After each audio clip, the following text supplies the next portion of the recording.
Programa Novo Alvorecer, trazendo boas novas para você. Uma realização Assembleia de Deus de Caratinga.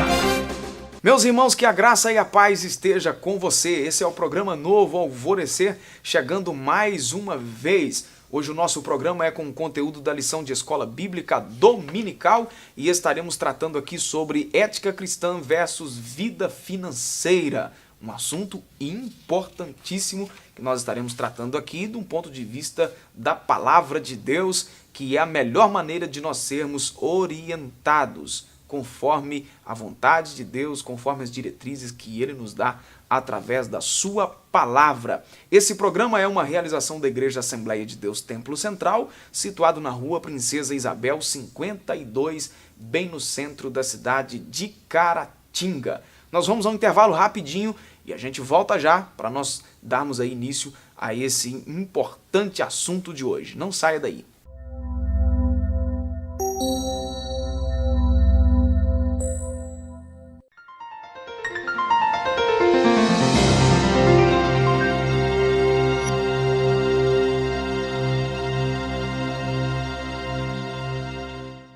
Continuando o programa Novo Alvorecer, comigo aqui o irmão Joás, sou eu. Bem-vindo, e também a irmã Pérsida, mais uma vez, bem-vinda, Pérsida, Deus Obrigada. te abençoe. Nós vamos falar hoje sobre ética cristã e vida financeira, o texto áureo da nossa lição, Isaías capítulo 55 e o versículo 2, apenas uma parte do verso que diz: "Por que gastais o dinheiro naquilo que não é pão, e o produto do vosso trabalho naquilo que não pode satisfazer?" A verdade prática, as finanças do crente devem ser bem administradas para que ele garanta o seu sustento e da sua família, contribuir para a manutenção da igreja e ajudar o próximo. A leitura bíblica em classe aí tem alguns versículos, né? De 1 Crônicas capítulo 29, do versículo 10 até o versículo 14, para facilitar para você aí, tá no rodapé do vídeo aí. Primeira carta de Paulo a Timóteo, capítulo 6, versículo 8 até o versículo de número 10. Ok? Nós vamos falar desse assunto que eu disse aí que é importante, porque nós estamos vivendo um tempo assim...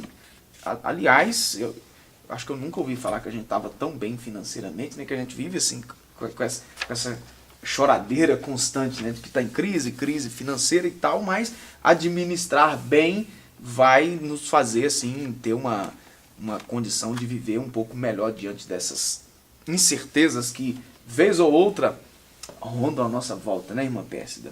Sim.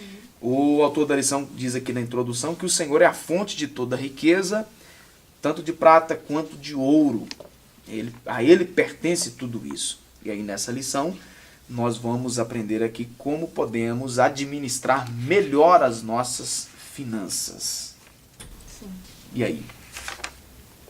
Aí nos mostrar, né, o caminho à luz da palavra de Deus, né, para não cair nessa crise que, né, tudo hoje volta para essa crise, mas se nós tivermos a orientação, andarmos debaixo dessa orientação bíblica, nós vamos estar nos afastando disso, né, vamos estar evitando cair nessa crise aí. Sobressair, né? Sim. E aí, Joás? É isso, a introdução já começa dizendo que é tudo de Deus, é tudo dele, né? Ouro, prata, as riquezas vêm dele, né? Então nós somos só mordomos daquilo que ele entregou para nós. A gente deve exercer essa mordomia com sabedoria, né? Uhum. Então vamos lá. Uma teologia para a vida financeira. O equilíbrio financeiro foge dos extremos da riqueza e da pobreza e ainda possibilita uma vida desprovida de preocupações desnecessárias. Seria essa a ideia de gerir melhor a vida financeira, irmã Pérsida? Seria sim, é importante, igual o Joás falou aí, nós somos mordomos, né? Muitas das vezes a gente tem muita facilidade para administrar o dinheiro do outro, né? Às vezes você tem a responsabilidade de ser gerente, né, numa loja, ou outro emprego qualquer, e você administra muito bem, mas aquilo que está à sua mão para administrar, às vezes você não consegue administrar muito bem. Então, é importante a gente entender que esse dinheiro que está na nossa responsabilidade, nós teremos também que dar conta dele, que a própria palavra nos fala isso. Que um dia nós teremos que dar conta se nós administramos bem ou não. Então, esse equilíbrio financeiro aí é importante a gente aprender para que a conta esteja equilibrada. Não é? No final, né? Isso aí. Nós temos na Bíblia um personagem, né? o Agur, que a gente vê a menção dele em Provérbios. Ele tinha 2 desejos. Ele pediu que vivesse uma vida íntegra, livre da vaidade e da falsidade. E depois um segundo pedido é que ele tivesse também uma vida financeira equilibrada. Foi exatamente isso também que Jesus nos ensinou a pedir na oração, conhecida como oração do Pai Nosso, né? Oração que Jesus, ensinando os discípulos, ele diz que o pão nosso de cada dia nos dá hoje. E aí, Joás? Eu acho interessante esse pedido de Agur, que é uma vida financeira equilibrada, né? Pro Senhor, que o Senhor me dê o que eu preciso para sobreviver e o que o Senhor não permita que eu não tenha.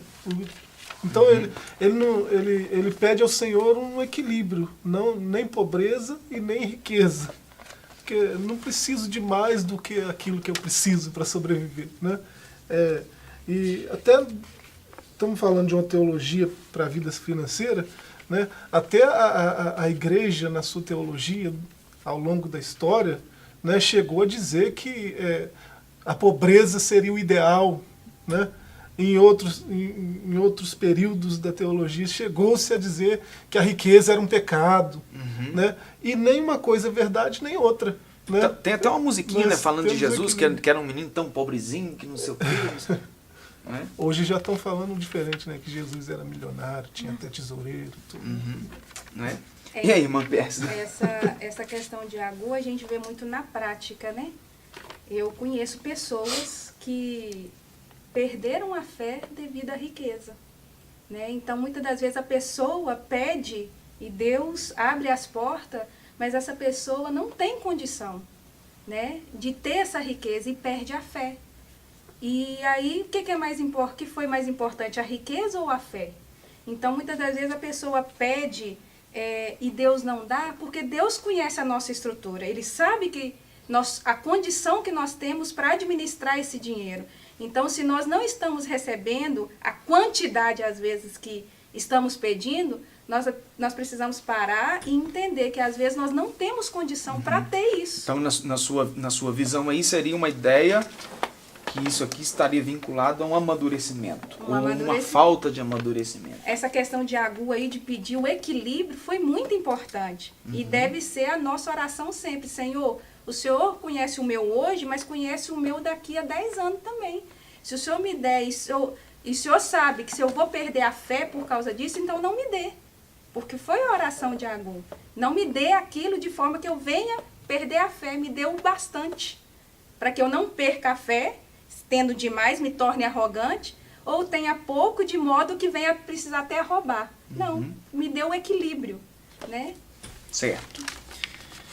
O perigo do amor ao dinheiro, que aí é um outro problema, o apóstolo Paulo confirma que a vida moderada é o melhor caminho para fugir dos laços e das tentações das riquezas. E aí ele vai ensinar um negócio que muita gente compreendeu errado por uma falta de uma leitura cuidadosa, não é? O texto bíblico diz que o mal em si está no amor ao dinheiro e não no dinheiro especificamente. Como que a gente aborda isso aí, irmão Joás? O salmista aí no Salmo 62, né, no verso 10, se as vossas riquezas aumentam, não ponhais nelas o coração. Né? Eu posso ser rico, eu posso ter riqueza, mas o meu coração não deve estar nisso. Né? E aí o apóstolo ele vai dizer que por que o meu coração não deve estar nisso? Porque o amor ao dinheiro é a raiz de todos os males. Por ganância se mata, por ganância se oprime o trabalhador, por ganância se faz uma série se comete uma série de pecados, né, que desagradam a Deus, né, por causa desse amor ao dinheiro, né, dessa ganância que foi condenada pelo salmista, pelo Senhor Jesus, pelos apóstolos.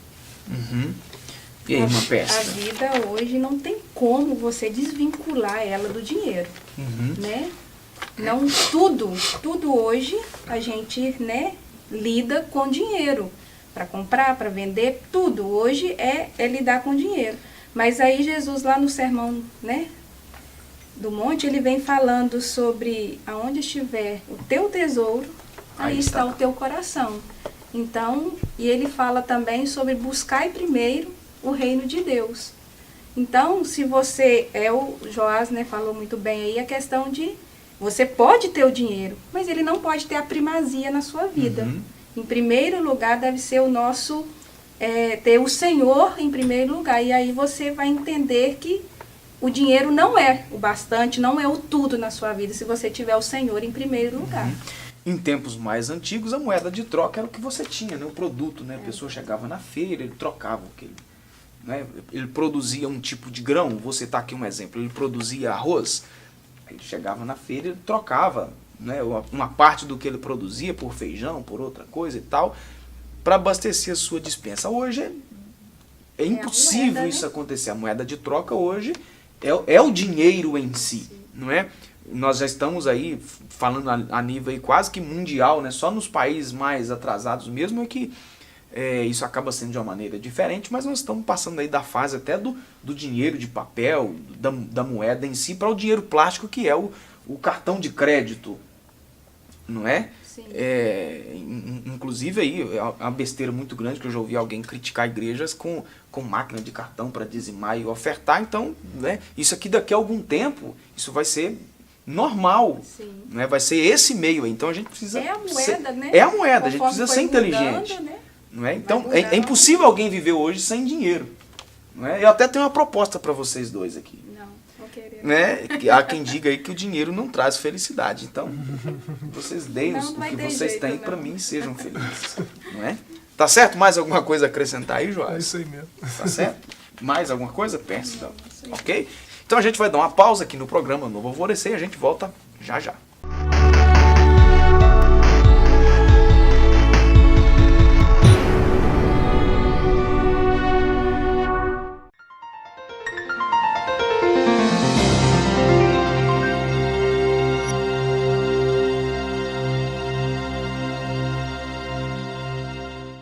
De volta com o programa Novo Alvorecer, agora para o segundo tópico da nossa lição. Meios honestos para ganhar dinheiro. Ganhar dinheiro não é pecado, ou é, Joás? Não, de jeito Não? nenhum. Mas uma necessidade indispensável. Trabalhar de modo honesto para o sustento de uma família é uma atitude altruísta. A gente realmente precisa entender isso aqui, né? O trabalho e o emprego, que é o assunto do primeiro subtópico aqui, a gente vai relembrar aquela velha história que a gente já falou que algumas vezes, e é fato, né? A gente vai chover no molhado, mas é bom que encharca um pouquinho mais, já diz o pastor João de Deus, né? Um amigo nosso aqui da nossa igreja.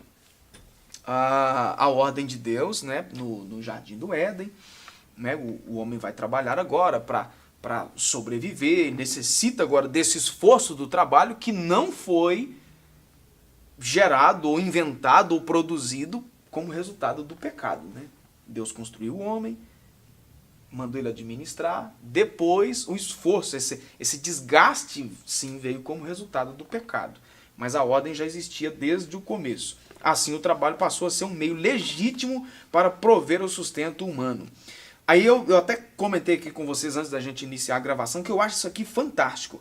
A responsabilidade individual de trabalhar para o próprio sustento é tão relevante que a Bíblia condena o preguiçoso. Aí Paulo foi assim, certeiro, quando ele diz na sua segunda carta, né, aos Tessalonicenses, capítulo 3 e o versículo 10, que se alguém que não quiser trabalhar, também Não come. não coma. E aí, Joás? Paulo é top, né?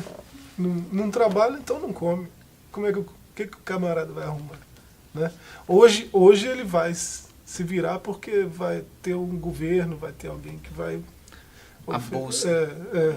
Mas o ideal não é esse. né? O ideal não é esse cidadão, né? Mas não vamos entrar nesse assunto, né? Mas o fato é que o trabalho o trabalho é mesmo um fator dignificante, né, do homem, né? Antes da queda, nos primeiros capítulos de Gênesis, você vê vários tipos de trabalho. Você vê um agricultor, você vê um construtor de tenda, você vê um pastor de ovelhas, né?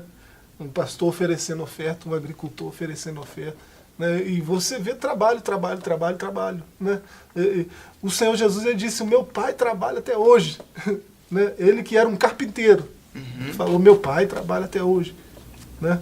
Então, Deus não está lá, né, descansando, Deus está trabalhando sempre, né? Então, essa coisa de que não, eu vou ficar aqui de boa, né, porque esse negócio de trabalho, né, eu vou me dar bem, isso aí...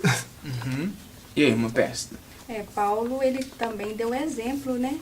Ele, mesmo quando ele evangelizava, viajava, né, tinha suas viagens missionárias, ele se esforçava para trabalhar, e ele falou isso, né, que trabalhava para que não fosse pesado aos irmãos, né, que estavam ali recebendo, cuidando dele, mas ele também se esforçava para que não fosse pesado, ele também fazia o seu sustento, né? Então ele deu o exemplo também de que ele pregava a palavra, mas ele também trabalhava, né? E o trabalho, ele dignifica o homem, né? Hoje em dia a gente vê tantas males nessa juventude hoje por falta de trabalho, e tantos psicólogos hoje ensinando os pais a dar obrigações aos filhos desde novo, porque isso é importante na formação do ser humano, né? Se a criança tem condição, tem 2 anos, ela tem condição de guardar o brinquedo, ela guarde. Ela tem 8, tem condição de lavar os pratos, que ela lave. Tem 12, tem condição de lavar um banheiro, que ela lave. Porque isso vai ser importante na formação do caráter dessa pessoa. Então, assim, a Bíblia está repleta, como o Joás falou aí, desde Gênesis, mostrando como o trabalho é importante para o ser humano, né? E o próprio Paulo foi fantástico, né? Se não quer trabalhar, então não coma, meu filho. Então não vai comer, não é? Né? Acho que não tem um versículo tão claro, né, como esse, tão importante sobre a importância do trabalho na vida do ser humano. Ainda dentro dos meios, não é, honestos para ganhar dinheiro, nós temos ainda uma outra coisa importantíssima, o autor coloca aqui, que é a escolarização, não é, e a mobilidade social. Todos nós sabemos que a sociedade, ela é formada por classes sociais, né? Cada ano que passa parece que inventam mais uma classe, né? A, B, C, D e por aí vai, né? Daqui a pouquinho o alfabeto já vai ser insuficiente para as classes. E a gente sabe que os meios sociais ou as classes sociais, elas acontecem essas mudanças, né? Aumenta um tipo, diminui o outro, de acordo com os meios disponíveis que nós temos aí no caso, que é um deles a educação, não é? O autor coloca que a escolarização, ela proporciona a capacidade profissional e o acesso a níveis superiores de ensino. E aí, os que alcançam maior escolarização possuem maior probabilidade de encontrar empregos com bons salários. E aí, Joás, o que a gente destaca nisso aí? A instrução, né, ele coloca aqui como um fator assim, primordial para essa mobilização social, né? Eu estou numa classe, se eu quero ir para outra classe, eu tenho que me empenhar, eu tenho que estudar, buscar conhecimento, né? Isso aí é um fato. Quem estuda tem muito mais probabilidades de alcançar o sucesso do que quem não estuda, né? Se eu um vendedor, eu sou um vendedor, ela é uma vendedora. Nós 3 vendemos. Mas você já leu 18 livros sobre venda e eu nada, eu só vendo, ela só vende. Quem que vai mudar de classe? Se destacar. Né? É uma coisa que é até óbvia, né? Então, escolaridade é um fator importante. Ou seja, abrir portas pelo conhecimento, né? Devemos também desmistificar, né, aquele conceito de que Deus vai fazer tudo por nós, né? Nós vamos orar, Deus vai abrir porta e a gente fica acomodados, né? E não corre atrás de uma especialização. Mas será que tem gente de um que pensa isso ainda, pensa? Infelizmente temos, principalmente os cristãos, né? Eles ficam muito travados, ficam seguros assim que Deus, se eu perder meu emprego, Deus vai abrir outra, e não corre atrás de se profissionalizar, de aperfeiçoar, né? E esse também não é o exemplo de Paulo, né? Paulo era uma pessoa muito estudada, culta, né? muito culta, né? Não temos esse exemplo na palavra de Deus, não. Pelo contrário, o exemplo que temos é de pessoas totalmente bem instruídas fazendo a obra de Deus. Então, se você quer crescer, né, financeiramente, no seu trabalho, precisa correr atrás de especializações aí. Tem um argumento, só para fechar aqui, tem um argumento assim, que desculpe a expressão, que eu cheguei ao ponto de entender que isso é um argumento até idiota. Deus não chama os capacitados, Ele capacita quem Ele chama. Isso assim foi um jargão assim, de coisa de pregadores, pregador, né? Coisa de pregador, mas não é o meu caso. Foi assim, um negócio que moveu muito, né? Sacudiu muito, mas é um negócio idiota. Por quê? Você pega na parábola dos talentos, por exemplo. Você vê Jesus contando lá. Quem tinha condição de receber 1 talento, ele não recebeu 2. Ele recebeu 1. Quem tinha condição de receber 2, ele não recebeu 4, ele recebeu os 2. Quem tinha condição de receber 4, ele recebeu 4.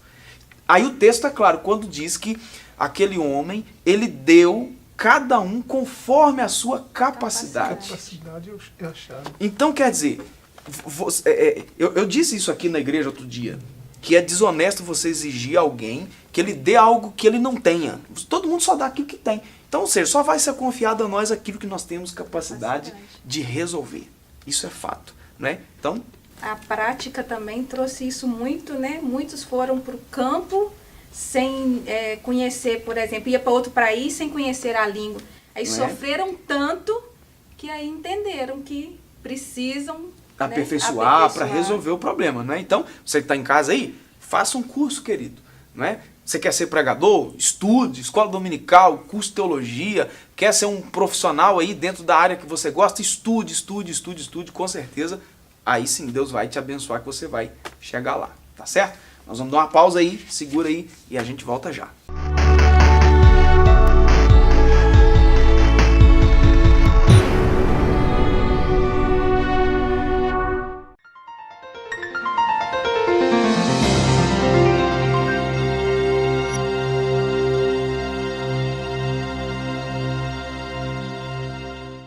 Continuando o programa Novo Alvorecer, e agora aí para o último bloco do nosso programa, o terceiro tópico, como administrar o dinheiro. Então, irmã Pérsida, você vai dar uma aula para a gente hoje aí. A primeira coisa que nós temos aí a orientação do Senhor é sendo fiel na casa do Senhor. A boa administração financeira tem início com a fidelidade do cristão. E aí?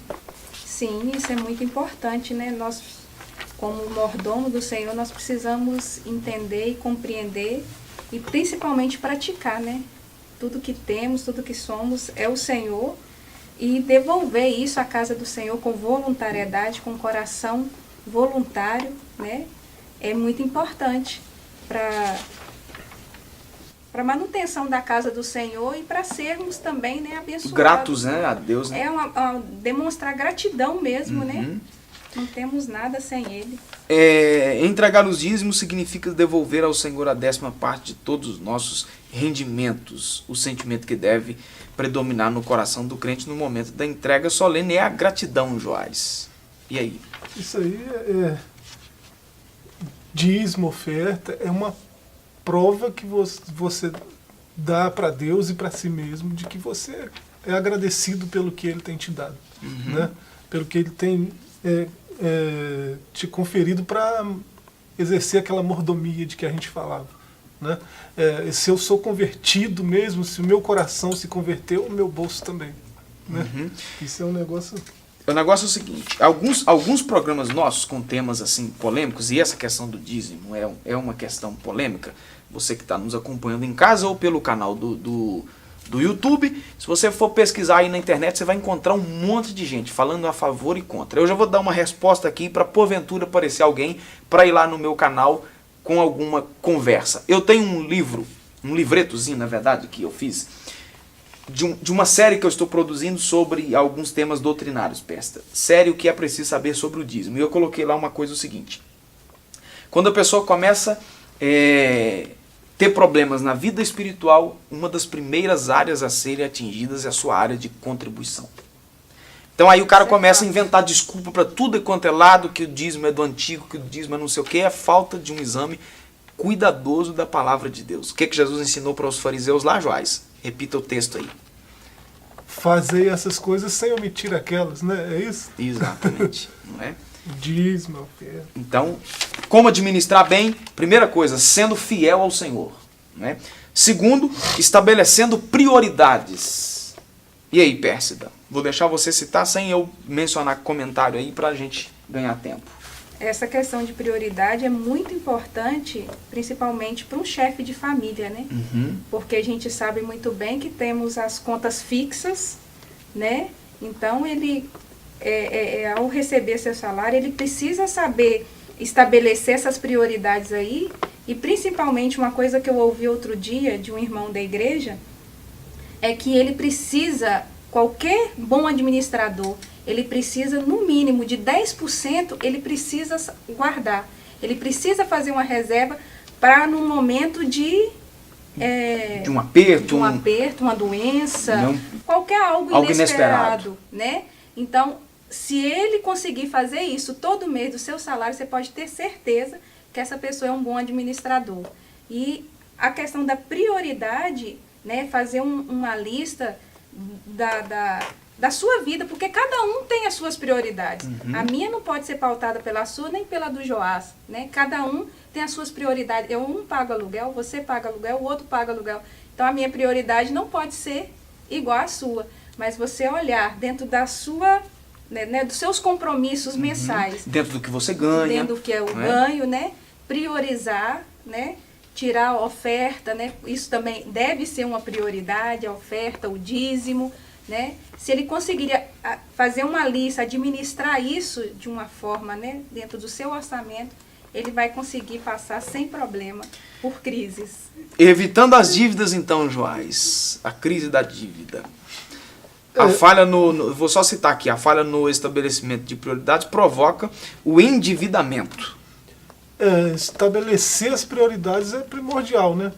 Eu tenho que ser capaz de, com honestidade comigo mesmo, né? Identificar, no meio de tudo aquilo que eu quero. No meio disso tudo, identificar o que eu preciso. Aí eu identifiquei a prioridade. Então, eu vou trabalhar, né, para essa prioridade. Se sobrar alguma coisa... Certo. No terceiro aí que a gente está, o último subtópico, quando a família não planeja suas compras, acaba por contrair dívidas acima de suas posses. Vamos fechar com essa aí? Não identificou as prioridades, acha que tudo é prioridade, vai gastando cartão de crédito e cheque especial e vamos que vamos. Daqui a pouco, né? É muito importante perguntar para si mesmo quando você vai adquirir algum bem. Eu preciso, né? Ou é algo compulsivo, né? Eu preciso ou eu necessito, né? É bom você se perguntar isso para você ver se realmente aquilo é necessário, é importante, aquela aquisição naquele momento, né? E é importante também as compras à vista, fugir desses parcelados, dessas ofertas, dessas promoções, né? É muito importante fugir disso, aí você vai estar evitando as dívidas. Tá certo. Falou e disse a voz, né? Joás, obrigado. Amém. Deus te abençoe, Pérsida. Amém. A nossa gratidão. Você de casa também, obrigado por ter nos acompanhado mais uma vez. Fique na graça e na paz e até o nosso próximo encontro.